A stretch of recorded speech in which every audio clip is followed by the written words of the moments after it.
for me, Erica.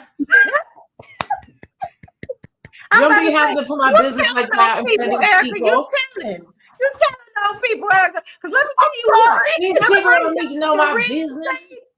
all of my receipts in my car was Everything. full of But that fast was me. food. That was me. That was my life. I was on the go. I would literally get up, go teach 3 classes, go to work, change my clothes. I wore black all the time. I had no color. So you couldn't tell where I was coming from and where I was going.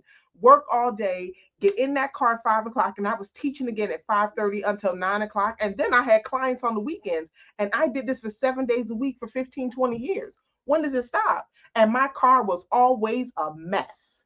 Always. Dr. Lene, she step on your toes too, huh?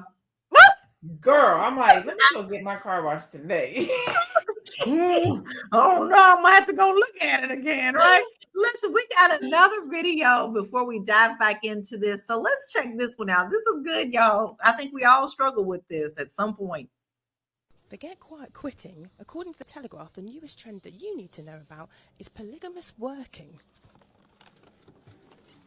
Now, what's different with this trend is that people are working a couple of jobs and not telling their main employer. So this particular article talks about an individual who has 2 jobs, they're pulling in 130k a year, and they're about to take on another role. So that's quite significant amounts of money. And I suppose why I say what's different is that, we've all had to make ends meet and work more than one job to just make sure that we've got the money coming in. But typically, people aren't hiding that.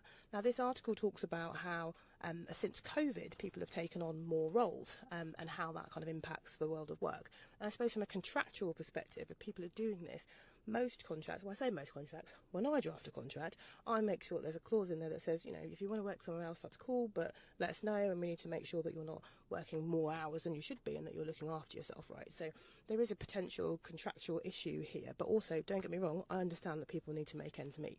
So what do you think of this new trend? I think we've been telling a lot about what we think of this new trend, and I think it's for the birds. I think that they are trying to set us up with this Star Wars Jedi mind trick, telling us this is what we're supposed to do. Because you know what? Out of the mouths of the evil ones, and I said that, didn't I? They always tell the truth and tell you in front. To me, that's how they grease the way, make it come on just a little bit easier. Well, working, there's nothing wrong with working 2 jobs, right?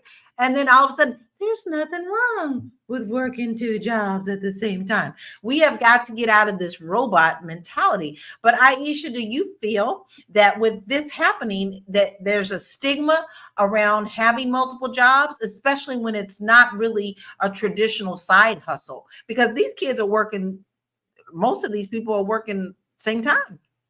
Yeah. I don't think it's even a stigma. I think people are thinking, oh, how can I do that so I can make more money? And that's the sad part, because people think it's good to have multiple jobs. You're so overworked, you're so busy, you're so hurried. I'm here, I'm there. It means that they're important, or it means they're doing well. And it's the contrary. It's not true, right?